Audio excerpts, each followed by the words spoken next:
میرے والد صاحب دوپہر کو کچن بند کرا دیتے تھے، بس ایک چیز بناؤ، یہ کیا سب ڈھیر ڈھیر بنا رہے ہیں، ٹائم بگاڑ رہے ہیں۔ کتنا کھائے گا آدمی، کتنا کھا سکتا ہے؟ اور یہ بازاروں کے رات کو چکر، کل آفتاب بھائی نے بتایا کہ رمضان میں خالی ہم لوگ کھانے کا ٹائم چینج کرتے ہیں، کھاتے زیادہ ہیں، ٹائم چینج کر ڈال۔ سحری میں کھایا، افطار میں کھایا، تراویح کے بعد کھایا، رات کو بازار میں کھایا، پھر سحری میں کھایا، تو کتنا کھاتے ہیں؟ جبکہ حضرت تھانوی رحمت اللہ علیہ نے فرمایا رمضان کا ٹائم ٹیبل یہ ہے کہ تقلیل طعام، کھانے میں کمی کر دے گا۔ مثال بھر کھایا، ریسٹ دو، معدے کو، پیٹ کو ریسٹ دو، کم سے کم اس کو کھانا دو تاکہ مشین کو کام کم کرنا پڑے، سروس ہو جائے۔ کم کھانا ڈالو اندر تاکہ اس کو محنت کم کرنی پڑے۔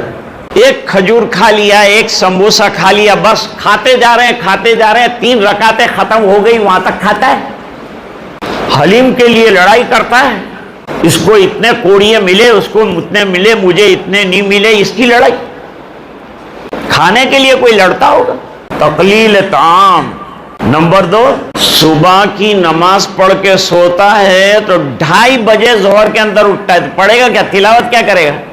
صبح میں اشراق پڑھ کے آرام کرو، آرام کر کے تلاوت میں لگ جاؤ، ذکر میں لگ جاؤ، اذکار میں لگ جاؤ، اوراد میں لگ جاؤ، نمازوں میں لگ جاؤ۔ اپنے وقت کو وصول کرو رمضان کے اندر، سو مت کرو۔